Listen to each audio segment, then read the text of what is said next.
who stood in Hitler's way. Thousands of political opponents were sent to hundreds of concentration camps. The first was near the German village of Dachau. Everyone knew that you could be sent to such a camp without due process of law.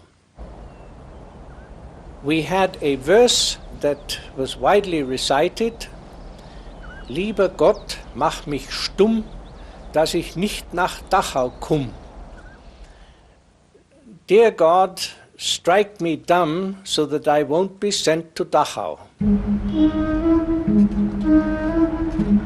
In the New Germany, everyone was classified by race. In the New Germany, only those who Hitler considered perfect, the purest members of the Aryan race, were welcome.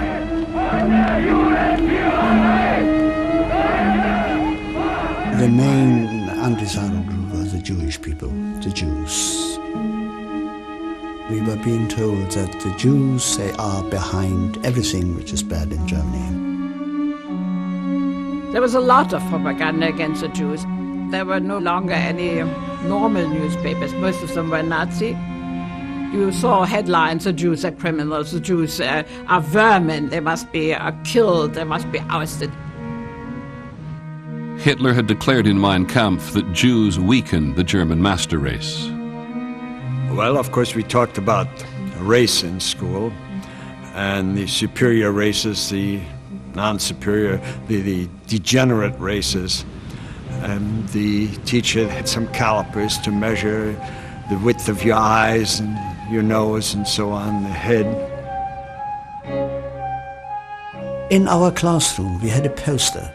The head shapes from the sides. The Aryans, of course, they looked good from the sides, they looked good from the front. They were blonde and they were blue-eyed. And when I was about 14 years old, my hair began to darken, and I sometimes was worried that I didn't look like a proper Aryan anymore, because my hair was not really blonde anymore. And also my nose is a little bit hooked, as you might probably see. I sometimes then looked in the mirror, had another mirror here, and I was frightened that somebody should think that I had some Jewish connections. 2 years after they came to power, they came out with the Nuremberg racial laws, which separated the Jews from the German people. We were not allowed to go swimming with the other children, we were not allowed to play with the other children, we were not allowed to go on excursions with the other children, and so on. Jews were stripped of their citizenship, their businesses boycotted. They were forbidden to marry or have sexual relations with Aryans. Any trace of Jewish ancestry meant immediate banishment from all civil service jobs. I was classified a quarter Jew, a Mongol of the second degree. I was dismissed from the public service. All I had achieved through examinations, through studying and other efforts to establish myself in life, all that was by a stroke of the pen cut off. Hitler had made his vision for his people a reality, and he planned to force that vision far beyond Germany's borders. And I remember when I was a guest with my mother in Berchtesgaden, you could see on a clear day, you could see Salzburg. And he pointed out to me, he said, "You see that there, boy? That's Salzburg. That is in my homeland of Austria. And one of these days, I'm going to see to it that that will join with Germany." On March the 12th, 1938, Hitler made good on his plan. Americans heard it first from NBC's Max Jordan. Ladies and gentlemen, at the Austrian frontier town of Linz, an endless stream of German soldiers is pouring into Austria. It was astonishing. The takeover of a country broadcast live on radio. The cheers are for Chancellor Adolph Hitler, returning to his homeland for the first time in almost 25 years. Carla Stept lived in the Austrian capital, Vienna. She was 20 years old and a Jew. It was my home. So when suddenly the Germans marched into Austria, where they were welcomed with open arms, the world ended for me. It was a Friday evening. Crowds began to march down, shouting slogans. I remember one specifically, which was Jude verecke in eigenem Drecke, which translated means Jews perish in your own filth. And it was clear that something was imminent, something was happening. Saturday morning, the brown shirts and black shirts already started to go against the Jewish population. They got Jewish men and women out to scrub the sidewalks on their knees, being kicked by the population standing around them. Hitler wasn't even in Vienna yet. But what took Germany 5 years took Austria 24 hours.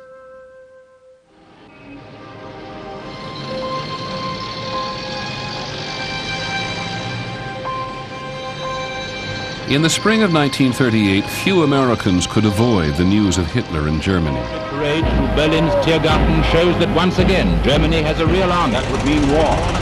When will Nazi aggression end?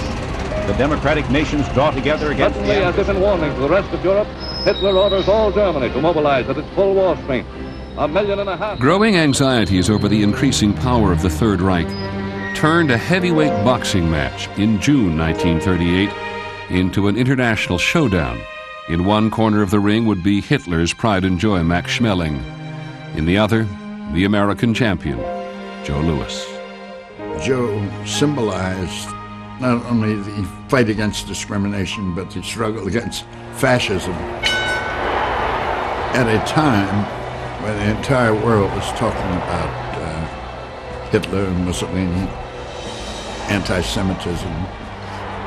Under the ring, Max Schmeling around him. Joe Louis leg picked with two straight lefts to the chin. There was tremendous tension. A left to the jaw, a right to the head, and Donovan is watching carefully. I was glued to the radio. Louis measures him, right to the body, a left hook to the jaw, and Schmeling is down. We just exploded, shouted, wow! The count is 5, 6, the men are in the ring, the fight is over. Max Schmeling is beaten in one round. People shouted out of their windows, Joe won, all up and down the neighborhood. And still champion, Joe We won. It was a victory. And we needed victories very badly at the time. When 21-year-old Milt Wolf heard the news about Joe Louis, Wolf was already fighting against Hitler in the Spanish Civil War.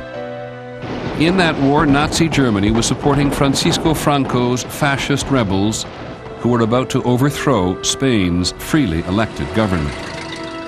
I was a kid in Brooklyn, okay, and I was caught up in this whole bit of the war in Spain.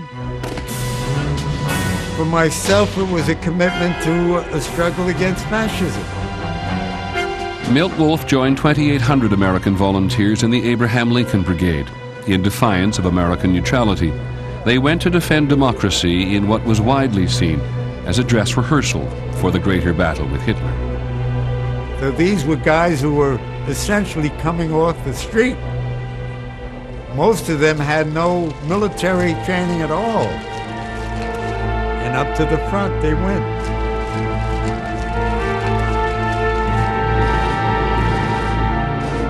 They were hitting us with artillery. And they were strafing us with the German planes. And guys were getting killed and wounded. For myself, the war in Spain gave meaning to the word anti-fascism. By 1938, democracy was doomed in Spain, as it had been in Italy and Austria and Germany. Hitler's ideology and Hitler's armies were a danger to freedom everywhere. It has now reached the stage where the very foundations of civilization are seriously threatened. Let no one imagine that America will escape, that America may expect mercy, that this Western Hemisphere will not be attacked. September the 12th, 1938. The entire civilized world, as a CBS broadcast put it, was anxiously waiting to hear Hitler's next threat. It came in an unprecedented live broadcast from the Nazi Party Congress in Nuremberg. Hitler demanded that the Sudetenland, a region of Czechoslovakia inhabited mostly by German-speaking people, become a part of Germany.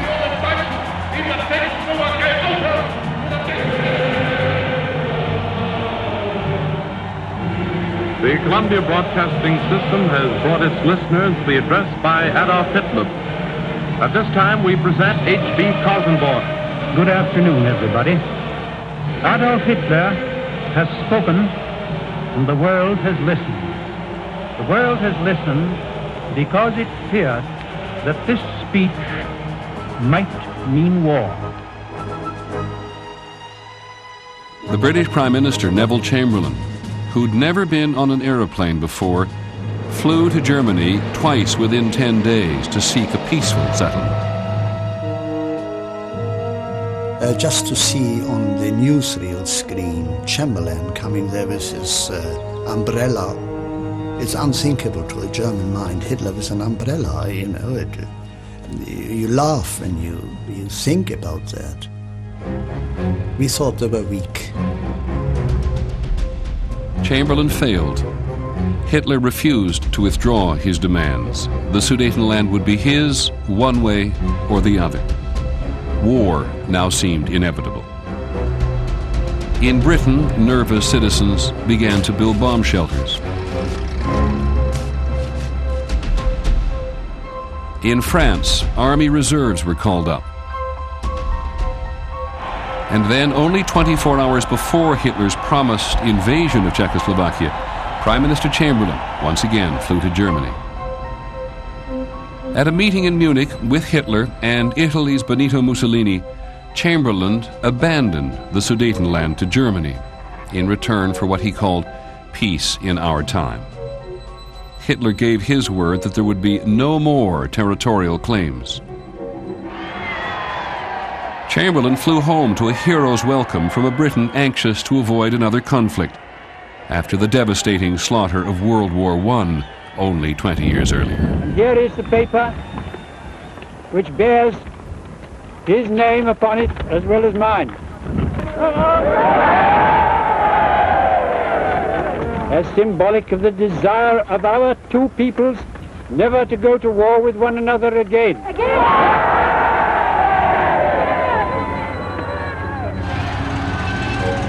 Chamberlain got what he thought was peace.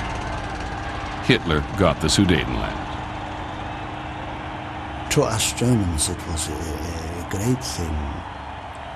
Their land is bordering on Germany, and as the Sudeten people were Germans, so we thought, yes, well, why should they live in Czechoslovakia?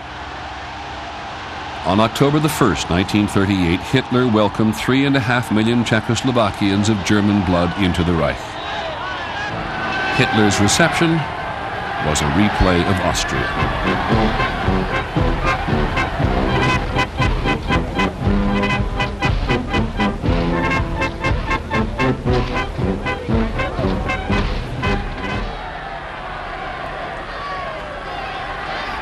As Hitler was being cheered in the Sudetenland, the Nazis' campaign against German Jews was intensifying, very much aided by an incident in Paris. On November the 7th, a young Jew, Herschel Grinspan, distraught over the deportation of his parents, walked into the German embassy in Paris and shot a minor official, Ernst von Rath. Whilst he was fighting death, the newspapers carried headlines, banner headlines against the Jewish people. The Jews have taken off their mask from their face. They have shown now what they want to do to us. It was dreadful. We said, if only this man does not die. But of course he died.